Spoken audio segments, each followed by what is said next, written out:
Hello everyone, welcome back. Today we are doing a deck tech for Azlask, the Swelling Scourge. Azlask is a 3-mana 2/2 legendary Eldrazi. Whenever he or another creature you control, colorless creature you control dies, you get an experience counter, then you can pay 5 colors. Creatures you control get +X until end of turn, where X is the number of experience counters you control, and Scions and Spawns you control gain Indestructible and Annihilator 1 until end of turn. So this is just some Eldrazi, Scion, and Spawn tribal. So why play Azlask, right? He is a 3-mana colorless commander that is really a 5-color commander because of that funny text docs down below. He's so easy to cast and replay just because you don't have to worry about colors when you play him. Experience counters are back, which I think is really, really cool. We have a couple funny combos with experience counters in this deck that make Azlask go kind of nuts. Another cool reason to play him is we have a bunch of new 5-color, or really colored Eldrazi from Modern Horizons 3, and also there's a ton of old colored Eldrazi from Battle for Zendikar, Note to the Gatewatch, so they finally get a home. We have a fun Blink theme kind of in this deck, really a sub-theme, but we do a decent amount of blinking because a lot of our guys enter the battlefield and bring Scions and Spawns with them. The deck, I will say, is I think pretty powerful. It's extremely easy to just win and wipe out opponents because when we pay 5 mana, we practically win the game. He is an extremely, I would say, predatory commander. There is no, with Azlask, there is no letting your opponent slide. Azlask is, you are going to be attacked. You are going to lose all of your permanents because I'm going to give all of my guys Annihilator 1. There's no mercy with Azlask. Here's the game plan. We need him, straight up. The strategy of this deck relies on making a lot of Scions and then using his ability to kind of pump him out. And the cool thing about his ability is it doesn't matter if we have any experience counters.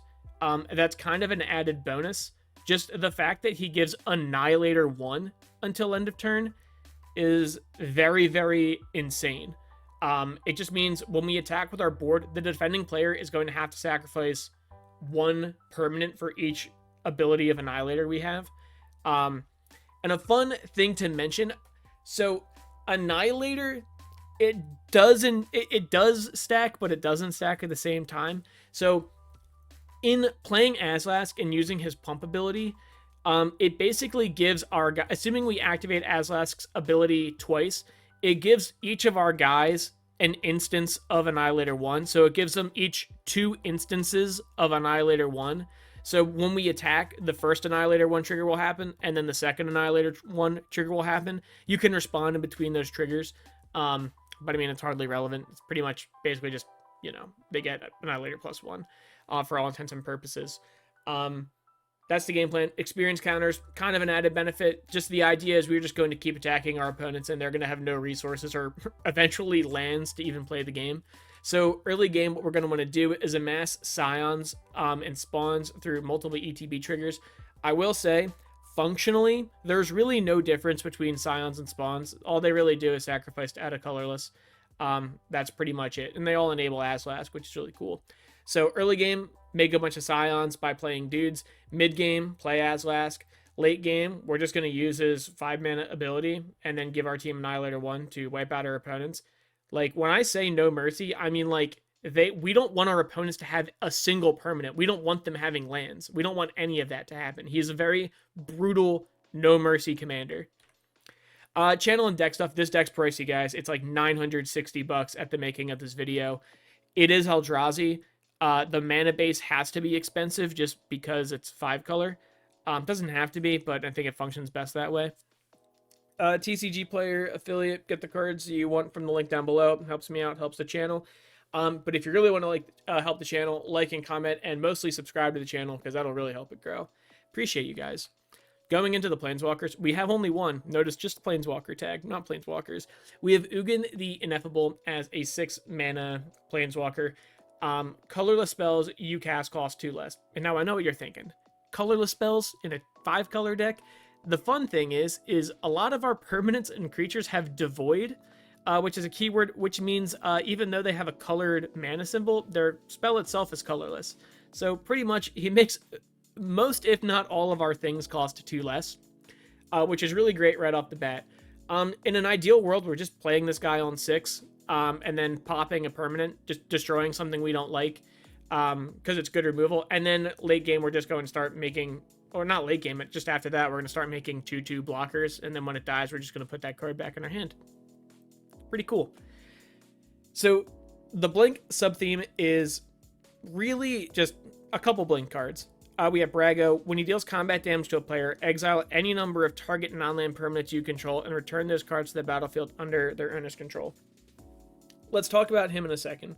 Let's look at Brood Monitor and Catacomb Sifter. These kind of guys are the meat and cheese of the deck, right? All of them have whatever their mana cost is. When they enter the battlefield, create 3 Scions, right? And all the Scions have sack to add a mana of any color.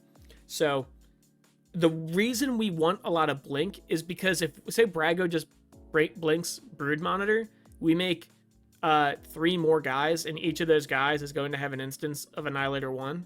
That's really what we want to do, is we want to amass triggers of Annihilator 1. And since a lot of these guys like Brood Monitor and Catacomb Sifter are just kind of, they enter the battlefield, they're one-off abilities to make a Scion, we want to be able to do that repetitively and do it multiple times. So we're constantly getting more and more Scions. But yeah, Brood Monitor makes 3 guys, which is great. Catacomb Sifter is going to enter. He's going to make 1 guy. And when I say guys, when I say they're going to make a guy or guys, just they're Scions. Or spawns, again, functionally the same. But Catacomb Sifter says, whenever another creature you control dies, you may scry 1. And I do want to mention before we go on, each of these guys have Devoid. This card has no color, so it's going to work for Ugin, so colorless spells cost 2 less, so these guys would be on a discounted rate. Going in, we have Drowner of Hope. Most of these guys are going to have Devoid. I'll just say that pretty much flat out. It's going to enter the battlefield. We're going to make 2 guys, and then we can sacrifice an Eldrazi Scion, specifically Eldrazi Scion, to tap down a creature, which is pretty good. Drowner of Truth is a brand new card, and I did include its flip side because it's also a land. It's kind of a win-win for us. When we cast this spell, if colorless, which is that little diamond symbol, was spent to cast it, make 2 0/1 spawn tokens. I guess spawns are different. They're 1/1s to 0/1s. Again, hardly matters. We just want the Annihilator trigger. If we cast in color suspend, we make 2 guys. Or if we draw him early enough, he is a tap land that taps for Simic, which is also good. We have Eldrazi Displacer, which is really, really cool in this deck. Especially with Brood Monitor, that's like a classic combo, but it works equally well with Emrakul's Hatcher. We'll talk about it in a second. Pay 3 mana, exile another creature, return that creature to the battlefield tapped under its owner's control. Another cool thing is it doesn't have to be our creature. We can just blink an opponent's creature and it enters tapped, and now they lose a combat with that creature, which is cool. Eldrazi Sky Spawner is nice just because it is a 3 mana 2/1 that enters with a guy, but it also has flying. We want to have a decent amount of low-costed dudes, just so we don't have to, be waiting till turn 6 to play Brood Monitor or turn 5 to play Emrakul Hatcher effects. Emrakul's Hatcher is going to enter the battlefield, and it's going to make 3 guys, which is cool. And let's talk about how Eldrazi Displacer and Hatcher works, right? Emrakul's Hatcher enters the battlefield, right? We're going to make 3 dudes. Each of those dudes taps to sack for, or not taps, each of those dudes just sacrifices for a colorless. So what you can do is sacrifice, or Emrakul's Hatcher enters, you sacrifice those 3 Scions, get 3 colorless, use Eldrazi Displacer, blink Emrakul's Hatcher, you get 3 more Scions. As is, that is infinite enter the battlefield abilities, and that is infinite death triggers. We now have infinite experience counters with our commander, right? All of our guys are infinitely big, just with this combo, and same thing with Brood Monitor, right? Now, the cool thing about it is, spoiler alert for the later part of the video, we have a couple token doublers. So that is effectively infinite colorless mana, which is very cool. So a fun little combo. Eyeless Watcher, really just a guy that's going to enter the battlefield to make 2 dudes. Again, we need guys that enter the battlefield to make dudes so that we can use those dudes to then annihilate 1, which is the goal. Herald of Kozilek really just lets our spells cost 1 less. Colorless spells, which again is mostly everything, but it has Devoid. Most of our guys are colorless or they have Devoid. Works for artifacts. It's good. Hideous Taskmaster Master is a brand new card. 7 mana is steep. When you cast a spell, each opponent gain control of what to 1 target creature that player controls until end of turn. Untap those creatures, they gain haste, trample, and annihilator 1. And he also just has haste, trample, and annihilator 1. So the cool thing is for him, basically, when we cast him, for each player, we gain control of one of their creatures. It's going to get haste, trample, and annihilator 1. He himself has annihilator 1, so we just, if we want to, we can just end someone and attack them with annihilator 4, essentially. Or we can kind of spread the love and make sure everyone else takes a little bit. But I do like the fact that I think he's neat. I like him. It That Betrays. The cool thing about Annihilator is that it makes him sack. It That Betrays has Annihilator 2, and he says whenever an opponent sacrifices a non-token permanent, put that card on the battlefield under our control. So when we annihilate our opponents, we get their permanents. It That Heralds the End is kind of just short, sweet, to the point. He's a 2-mana lord for other colorless creatures, and then colorless spells with mana value 7 or greater cost 1 less to cast, which is also good. I will mention, guys, if we are completely shut down on the Scion plan, we're pretty much going on to the big creature plan. We're actually not really running any of the staple Eldrazi, like the Titans, at least the old Titans, because we're 2-1 on the plan, but we still have big dudes. Kozilek, the Broken Reality, I think he is so cool. I think this card is way more hype than people are letting it out to be. He's a 9-mana 9/9. When you cast him, up to 2 target players each manifest the 2 cards from their hand. For each card manifested this way, draw a card, or you draw a card, right? Let's talk about that ability. So when we cast him, we don't have to choose someone. We can just choose ourselves and have no opponents. So even if we just look at ourselves, right? We cast him, we are going to essentially put 2 cards from our hand onto the battlefield as 2/2s. Manifest means they're a 2/2 colorless creature, and if it's a permanent, you can pay its mana cost to flip it over. Maybe it's a creature, doesn't matter. Either way, and then we're going to draw 2 cards, so he is card advantage, and then if we want our opponent to do it, they're probably going to do it, and then we will draw even more cards, because it's for each card manifested this way, we draw a card. Then, other colorless creatures you control get +3/+2, so now that we cast him, and we made 2 colorless 2/2s, those 2/2s are now 5/4s, and now the rest of our board is 5/4s. It's insane. I think he's so good. Kozilek's Predator, just another easy way to make 2 guys. Interestingly enough, he is not colorless. He is an Eldrazi that does not have Devoid. Thanks, Kozilek's Predator. Going into experience counters, we have Maren of Clan Neltoth, and we have Minthara, Merciless Soul. Both care about experience counters. Maren says, whenever another creature you control dies, we get an experience counter. At the beginning of our end step, choose target creature card in your graveyard. If that card's mana value is less than or equal to the number of experience counters you control, return it to the battlefield, otherwise put it in your hand. The cool thing about making Scions is they will sacrifice and kill themselves right away. So even with Maren or Azlask on the field, we already get 2 experience counters just from that, right?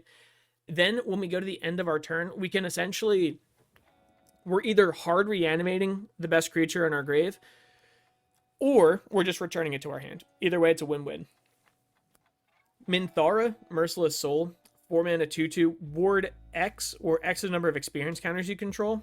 Practically says hexproof.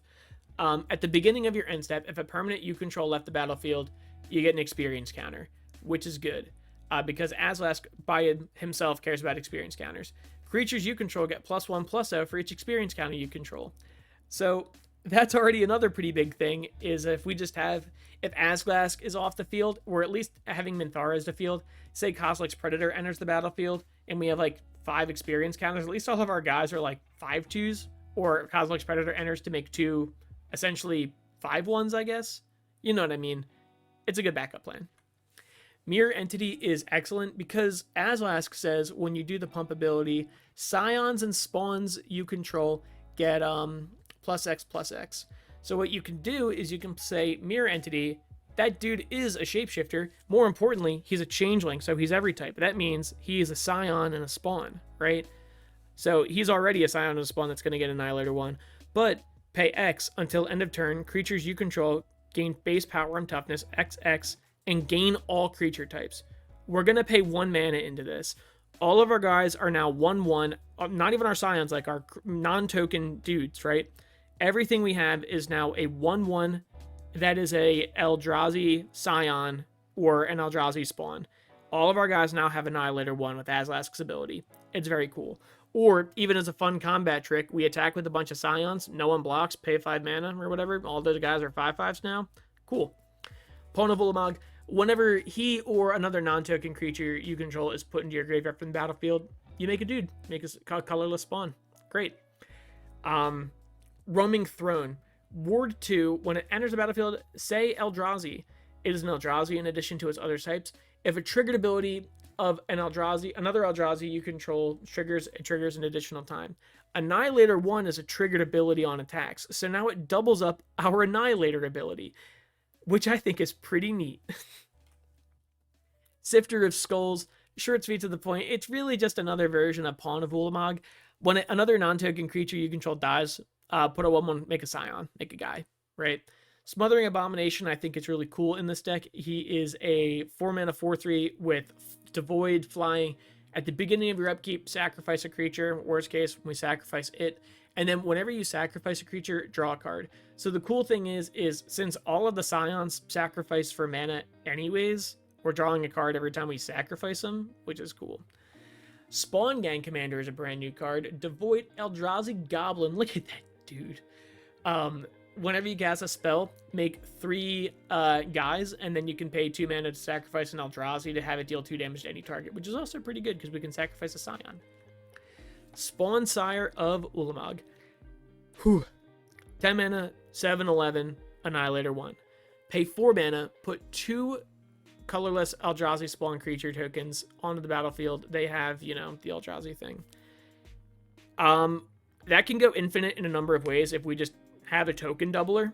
If we have a token doubler or whatever, that is infinite death triggers. It's pretty good. Infinite death triggers means infinite experience counters. And that means when we pay 5, they're infinitely big. And Annihilator 1. Pay 20 mana. Cast any number of Eldrazi cards you own from outside the game without paying their mana cost. That doesn't work. Unfortunately, that doesn't work. In Commander, there's no sideboards. So you pay 2 mana, 20 mana for nothing. That's why wishes don't work in Commander. You can rule 0 this with your friend group. If you're like, if you're paying 20 mana, like you whip all your Eldrazi from your bulk pile into play. Either way, that effect doesn't work in Commander. Even without the effect, we can go infinite in a lot of ways. And it's also nice to be able to have a mana dump if we have open mana at the end of a turn just to make 2 dudes. It's also a fine combat trick if we need blockers or whatever. It's good. Thassa, Deep Dwelling. Indestructible. It's probably never going to be a creature, but at the beginning of your end step, blink a creature, which is really cool because when we blink creatures, we get the Scions and Spawns that enter with them. Then we can pay 4 mana to tap another target creature, which is just kind of cherry on top. Just a little fun combat trick. We're really just using it as a 4-mana indestructible blink, which is good. The face commander of this precon is Ulalek Fused Atrocity.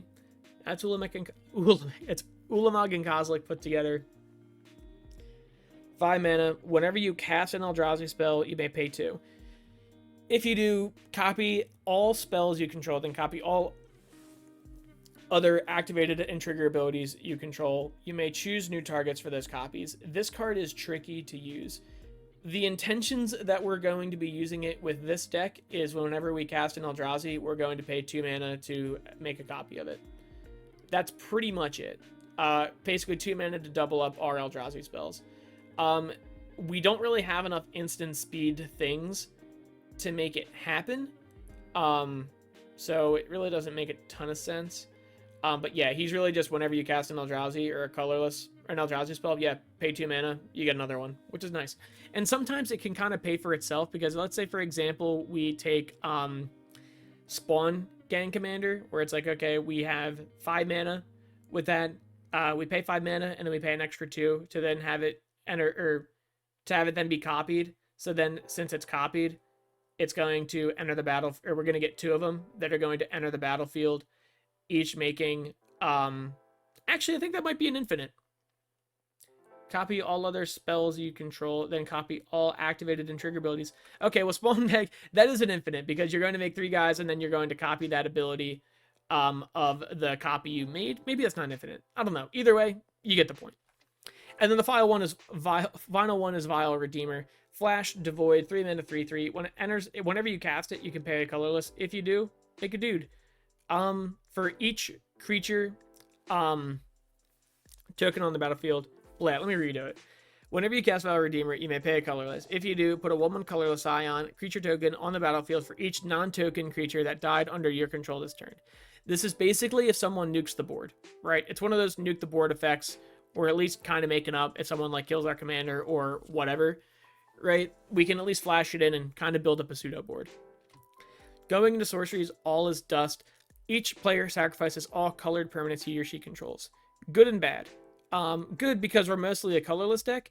Most likely people are not colorless deck, so it kind of wipes all of our opponents, like permanents, usually, non-land permanents. But it can also hurt us. So it's like usually in like colorless decks, this is like a perfect wipe, but in this instance, it just isn't. Brood birthing, if you control an Eldrazi spawn, make 3 more. That's pretty much it. And then we have Cultivate in this deck and also Kodama's Reach in this deck. Really, just because we're a 5-color deck and we want to stay consistent with our lands, we kind of need them. Farseek is nice so we can search our deck for a Shockland or a Triumph. You're going to see we have all of them. We have Glimpse the Impossible with a really cool art of Gazella. 3 mana sorcery, exile the top 3 cards of our library. We may play those this turn. At the beginning of the next end step, if any of those cards are in exile, put them in our graveyard, and then we make a 0/1 spawn, Eldrazi spawn, for each creature, or each card that we didn't do, you know? So, at very worst, it's 3 mana for 3 spawns, or 3 mana to effectively draw 3, and then see what we want to play, and then make more spawns. Finally, we have, am I not running Kodama's Reach? I guess I'm not. I'm just so used to doing it. We have Nature's Lore and 3 Visits, the same exact card. Search your library for a Triumph, put it onto the battlefield, or a Shockland. You could get a Forest if you want, but I mean, kind of, why would you? When you have the other options. Going into instance, we have Anguish Time Making just to get rid of something we don't like. 3 life isn't that big of a deal. Counterspell, just because it's good interaction. Deflecting Swat. Ideally, we always have Azlask on the field, so if someone tries to kill him or someone does something we don't like, we can at least choose new targets for it. Fierce Guardianship, same logic. We always want to have Azlask on the field, so it's just counter a non-creature spell. Heroic Intervention is if someone tries to nuke the board, we don't want our things going away, or someone tries to target remove one of our things, we don't want it going away. So Hexproof and Indestructible. Now we have Kozilek's Command. It's a Kindred instant. I miss Tribal. Choose 2. Make target player, which is going to be us, makes X spawns that tap for mana. Target player scries X and then draws a card. Exile target creature with mana value X or less, or exile up to X target cards from a graveyard. The way I imagine this card going on is we make a lot of guys and then we kill a creature. That's pretty much how I look at it. We kill a creature, we make a lot of guys. Going into artifacts, we have Arcane Signet, because again, we're a 5-color deck. Same thing with Chromatic Lantern. We are a 5-color deck. We need to make sure that we're able to cast all our things. We have Conjurer's Closet, just for an easy end-of-turn blink. Forsaken Monument, really cool card. Colorless creatures you control get +2/+2. Whenever you tap a permanent for colorless, add an additional colorless. Whenever you cast a colorless spell, gain 2 life. Honestly, an Eldrazi staple all around. Even just being a lord for our Scions and Spawns is really good. We have a couple of colorless things, like whatever, that'll kind of double up. And then just, honestly, the incremental life gain is really powerful. It really sneaks up on you when you don't expect it. Idol of the False Gods, brand new card, 2 mana. Kindred, and I miss Tribal artifact. I'm never going to get over it. I don't like Kindred. It looks clunky. I don't like it. I miss Tribal. 2 mana. Create a 0/1 colorless Eldrazi spawn. You know, just 2 mana to make a dude. Whenever another Eldrazi you control dies, put a 1/1 counter on it. And then as long as it has 8 or more 1/1 counters on it, it is a 0/0 in addition to its other types. And it has Annihilator 2. So effectively, it's, you know, an 8/8 with Annihilator 2. Sounds good to me. Lightning Greaves, really just toss it on Azlask, so it's, you know, protected. Maskwood Nexus, which is great. Kind of the same thing with the Changeling idea. It's creatures you control are every creature type. So all of our guys are Scions, all of our guys are Spawns. So when we attack, they're all going to get the Annihilator trigger off Azlask's 5-mana ability. And then we can pay 3 mana to make a 2/2 with Changeling, which again is a Scion spawn. It's going to get, it's a 2/2 that's going to get Annihilator 1. Panharmonicon, if an artifact or creature entering the battlefield would cause a triggered ability of a permanent you control to trigger that ability triggers an additional time. The logic behind this is since we have so many blink things and we have so many guys with enter the battlefield abilities, we want to double them up. So it's like a necessary blink card. Soul Ring is Soul Ring. We're a colorless deck, so it even makes more sense. We have great Henge just because we can make a lot of mana really quick. Like even if we just want to sacrifice a bunch of Scions, like we could. But it's never going to cost 9 mana. It's always going to cost ideally a little bit less. Taps for 2 green and we gain 2 life. And then whenever a non-token creature enters the battlefield under our control, put a 1/1 counter on it and then draw a card. Which is nice because when it enters the battlefield and not like cast or whatever, we're going to put a counter on it and draw. And since we have so much blink, that can happen repeatedly, which is good. Thran Dynamo, just 4 mana, tap for 3 colorless. We do have some things that do like require like colorless mana. We do rely on Scions for that, kind of. So it's nice to just be able to like whip it out whenever we need it, just on like a thing. So with like, you know, just so we're not worrying about doing like Eldrazi Displacer stuff, or maybe like another example is, I can't find one. Kozilek's Command is a good one, right? Because we're going to need 2 colorless for that. And ideally, we don't want to sacrifice the 2 Scions. Urza's Incubator, 3 mana, enters the battlefield. You're going to say Eldrazi. Eldrazi cost 2 less to cast. I really like this idea because Zaask cost 3 mana. So I like the idea of playing Urza's Incubator and then having Zaask cost 1 mana and then playing Zaask and then using the pump ability pretty much immediately. So all of the guys have Annihilator 1, so it's like a weird combat trick, I guess. It's still nice though.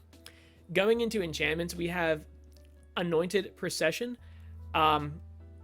It's a good card. It's just a token doubler. We make a lot of tokens. Awakening Zone, it's just pretty much at the beginning of our upkeep. We're going to make a guy. Again, we're at least it's at the very worst, it's ramping a turn. It's at least an extra mana every turn at the very worst, and an experience counter trigger. But ideally, we can just kind of hold off on them and use them as needed. Whether them just be for attacking for Annihilator or just mana. Black Market Connections is kind of like the best of both worlds. At the beginning of your pre-combat main phase, do 1 or more, whichever really makes the most sense. You make a treasure, lose a life, you draw a card, lose 2 life. You make a 3/3 changeling and lose 3 life, or 3/2 changeling. The changeling is nice because it is a Scion, so it is going to work with Zaask's pump ability. So I like Black Market Connections. I'm kind of a real creature with it, so I usually just like to make a mana and draw a card and lose 3 life every turn. I have no fear. Life is always a resource. Remember that. Life is a resource until it isn't. So go pretty deep. Do whatever makes the most sense. But yeah, it does what we want. It ramps us, it draws us cards, and it makes us dudes. Doubling Season, if an effect would make a token, we get twice that many. If we would get a counter on a guy, we get twice that many. It's really just kind of there for a token doubler. That's really all it is. From Beyond, it's devoid, so it's colorless enchantment. At the beginning of your upkeep, put a 1/1 colorless Eldrazi Scion creature token onto the battlefield, and then we can pay 2 mana to sacrifice From Beyond to search our deck for an Eldrazi card and then put it in our hand. So it's kind of like was Awakening Zone, but it can also be a tutor. Kindred Discovery, when it enters the battlefield, we're going to say Eldrazi. When a creature you control of the chosen type enters the battlefield or attacks, draw a card. This is nice because when we have Eldrazi that bring in the tokens, we're just going to draw a card for each creature that enters the battlefield, essentially. Because it doesn't say non-token.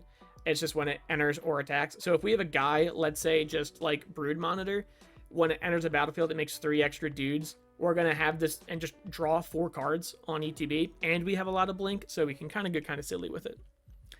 Kozilek's Unsealing is a brand new card. It's a colorless enchantment. Whenever you cast a creature spell with mana value 4, 5, or 6, create 2, dudes. And then whenever you cast a creature spell with mana value 7 or greater, draw 3 cards. Really cool. We're probably not going to be doing the bottom one too much, but we do have a decent amount of 4, 5, or 6 drops. So having them all enter with an additional 2/2s is cool. Parallel Lives is just another token doubler. And then Teleportation Circle is at the beginning of your end step, exile up to 1 target artifact or creature, and then return them to the battlefield under its owner's control. It's just another blink engine, really, just a nice end of turn blink. That's usually how they go.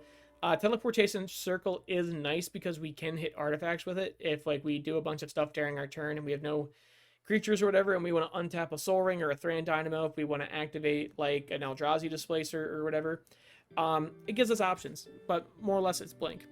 Going into lands, we are running all of the shock lands just because we can tutor them up with Nature's Lore and 3 visits, and also we can choose to have them enter tapped or untapped as need be. We're also running all of the Triumphs because, again, Nature's Lore 3 visits, we can tutor them up. We can cycle them away if we don't need it. They're just fetchable. Vegetable. They're fetchable. And again, whatever makes the most sense, we play them or we get rid of them. Going into lands that aren't of that cycle, we have Ancient Tomb to add 2 colorless mana to our mana pool. It deals 2 damage to us, but it's like a drop in the bucket compared to like what we're really going on. Cascading Cataracts is nice because it taps for a colorless, or we can pay 5 mana and tap it to add 5 mana of any color combination. This is pretty much just like it filters our mana to activate Azlask's ability, which I think is good. Command Tower taps for any color. It's great. Eldrazi Temple, it either taps for a colorless or it taps for 2 mana, but only to cast colorless Eldrazi spells or activate abilities of colorless Eldrazi. So yeah, it's pretty much Eldrazi, or it taps for 2 for Eldrazi. Exotic Orchard, add 1 mana of any color that a land an opponent control would produce. At the very, very worst, it just taps for like 1 color. I would say most likely we're not playing a pod of like mono green players, so it's going to tap more than just for 1 color. It's just going to be an untapped, ideally land that taps for every color. Ivugan to have colorless Eldrazi spells cost 2 less. Remember, most things have Devoid, which is really cool. And then we can pay 7 mana to tap it, search our library for a colorless card, reveal it, and then put it into our hand, which is also pretty good. Just an easy tutor. But ideally, we don't want to get rid of it because our guys permanently costing 2 less to cast is good. It does not tap for mana. This card does not... Ivugan does not tap for mana. But, I mean, we're getting all our guys off 2 mana, so it's fine. Secluded Courtyard, choose a creature type. Need I even say what it is? It's going to tap for a colorless, or it's going to tap for 1 mana of any color, only to use that mana to cast creature spells of the chosen type, or to activate an ability. So it picked this card over Unclaimed Territory because Unclaimed Territory doesn't tap for abilities, just taps for casting them. And then the final 2 non-basic lands we have is Yavimaya, Cradle of Growth, and Urborg, Tomb of Yawgmoth. Each land you control, in addition to its other types, is a forest and a swamp. Each of these guys is going to tap for that respective color, which is cool. But it's really there just so... It's just good filtering, right? So it's like now all of like our like swamps can... Or all of our like non-basics can at least tap for a black, or all of our non-basics can tap for a green or whatever, right? It's easy color filtering for a 5-color deck. And going into basics, we don't have a whole lot. We have 2 forests, 2 islands, 2 mountains, 1 plain, and 1 swamp. Honestly, just because we're not very plains heavy in the deck, and I decided to cut 1 more swamp just because we have Urborg. Yavimaya, we still have 2 forests just because we're green heavy most out of anything, just because green is reliant for fixing our colors and stuff. But yeah, I think this deck, including like MDFCs, has like 37 lands or so, and pretty decent amount of ramp, and then plus all the Scion stack for mana, so it's good, right? Either way, thank you guys for watching. Get the cards you need down from the link below. Helps the channel grow, and then like, comment, and subscribe. Thank you guys so much, and I'll see you next time.